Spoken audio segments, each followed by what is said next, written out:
Aomori, it's number one in a lot of negative things when you look at the stats, but in my mind it's a place of opportunity.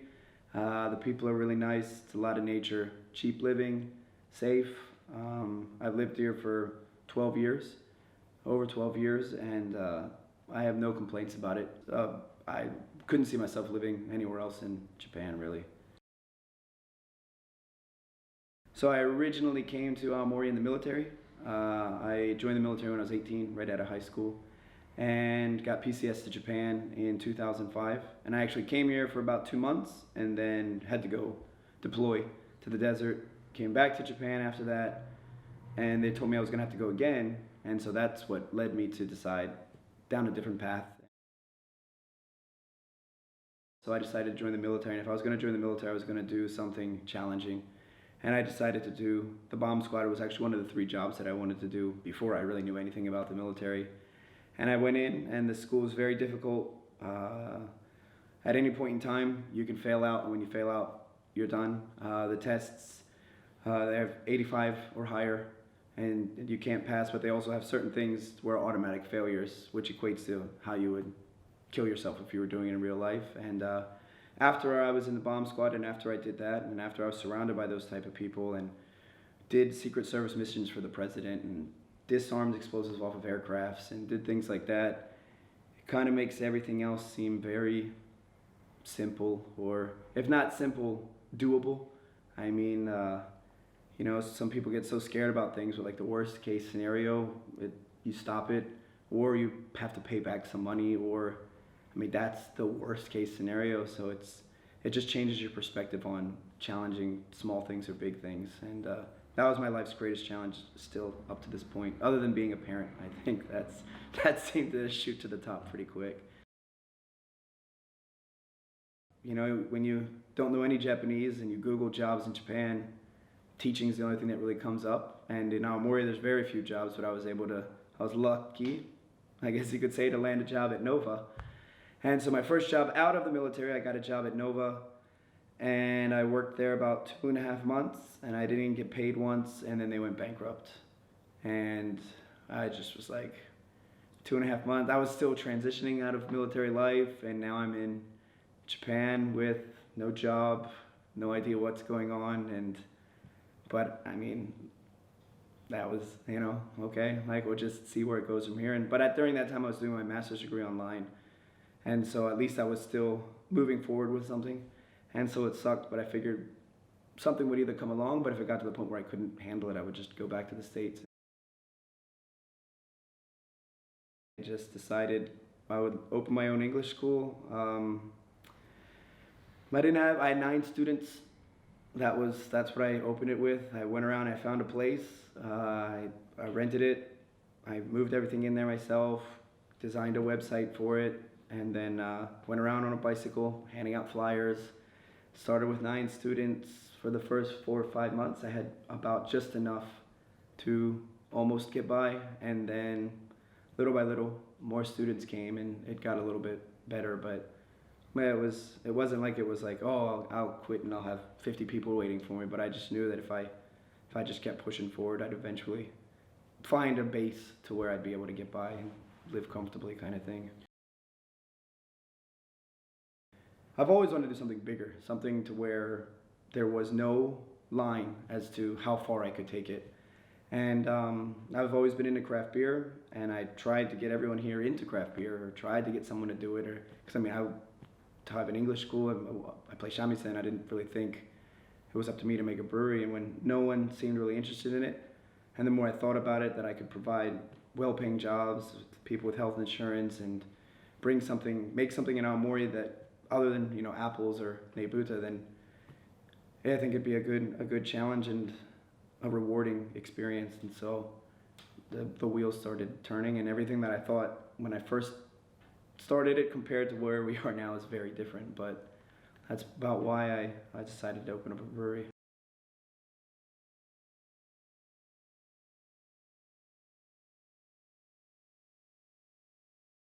Yeah, so I homebrewed here and there. Nothing extensively. I didn't do homebrew competitions. I wasn't part of a homebrew group or anything. I got the ideas of brewing down, and then I did a lot of studying on my own. And I went to Outsider Brewing with Niwa-san, and mostly just to ask him where to get equipment, because I bought equipment once and it got stuck in customs and I had to send it back, and I lost a lot of money, and I just the customs people were telling me you can't import this into Japan, and I knew that you could, but I just didn't know how to do it. So I went down there, and Niwa-san introduced me to a person that sells equipment in China. And then after that, while I was making business plans, while I was searching for a location, I was constantly studying about brewing, reading about brewing, trying different beers, and that just, as long as you put effort and energy, conscious effort into it, then you'll eventually be able to get good at it. And so there's no really long story as to how I brewed the same pale ale 7,000 times before. Nah, I just figured I'd be able to do it. And I tell this to everyone that comes up to me, anybody that comes up to me and asks me about opening a brewery. I always tell them that in a sad way, the beer is the last thing that you need to worry about. The perfect, it should be the first, but in the reality of it, finding the location, jumping through the hoops to get licenses, getting funding, and in my case, it's not in my wife's name, it's not in an acquaintance's name. I didn't collect money from anybody. I didn't get any subsidy money from the city. I used my life savings, and I got out a loan in Gareth Burns' name, and that was getting a brewing license as a foreigner is one thing. Getting the bank to loan you a couple $100,000 as a foreigner is another thing. Buying a building as a foreigner is another thing. And so it was just, there was not one single thing that went smoothly. And all through that time, you want to focus on brewing and making all the recipes that you're going to brew for that first year, but you get so sidetracked with just getting there is very confusing. And when it's in a second language, sometimes you can only take so much. After an hour and a half of talking in Japanese, it's like, yeah, no, that's just, I gotta get out of here kind of thing. So, but it all, you just keep pushing. I had 2 banks turn me away without even considering anything that I've done up to this point, without even looking at me like a real human being, and then was able to find a bank that would listen to me. And so it all came full circle and worked out. I mean, if you stop, that's the only way you lose. As soon as you stop, that's when you've given up. So you just keep pushing forward. Well, the first brew day, the mill was milled backwards. The chiller wasn't working. We clogged the heat exchanger. I came back to clean up, and I was so tired and exhausted. I pulled the wrong side of the tri-clamp out. The beer came flying out, and beer was shooting in my face as I tried to close it. And the pumps that later on, the pumps that circulate the cold water to maintain the tanks were actually vibrating a little by little, and all of our cold water drained out. So that's a couple $1,000s in coolant that was gone. Luckily, it was winter in Aomori, so we weren't really affected, but that was a learning experience. I had yeast propagated locally by some people that sounded very confident. I pitched it in my beer. It was my fault for not having extra yeast on hand. Didn't turn out, I had to dump the batch. The first month we were open, we sent 11 kegs out. And we thought we were on top of the world, and now, we send hundreds of kegs a month, and I meet people in Kyoto, or people come from Kyoto to my restaurant, people come from Osaka, and they say they like the beer, and they wanted to come to Aomori, and I feel like I'm doing what I set out to do, and so that's really rewarding.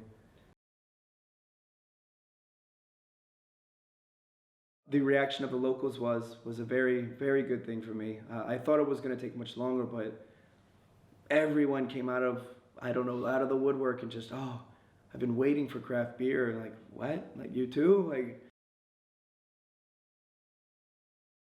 I don't know if it's a complex. I think it's a complex on both sides when it comes to the image of Aomori. So the Aomori people don't have a confidence themselves to stand up with their chest out and head high and go at the rest of the country.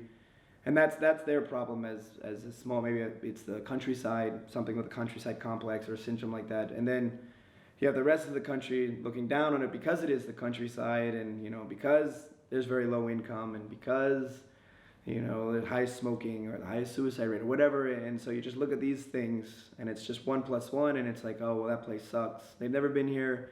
They may have never met anybody from Aomori, but it just has like that stigmatism. And I just, maybe because I'm not from Aomori, I just don't buy into it. Yeah, it's Aomori. I'll put it on every single one of my kegs. I'll put it on bottles. I want it to be a staple of Aomori. I just want something that pulls people to Aomori for another reason other than during the cherry blossoms or Nebuta. And there's two very strong peaks here in Hirosaki. The cherry blossoms come in for 3 weeks, the city's alive, and then the day after it's quiet until the summer festivals, and then it's alive, and then it's quiet forever. And instead of focusing on these festivals, creating something to where people, when they have a vacation in March or they have a vacation in February or November or October, and like, oh, let's go to Aomori, let's go there for beer, but then they'll see the other things in Aomori and realize it's a pretty cool place, whether it's snowboarding or nature or hiking, and then that will boost the image of Aomori, and then the Aomori people will have something to be proud of.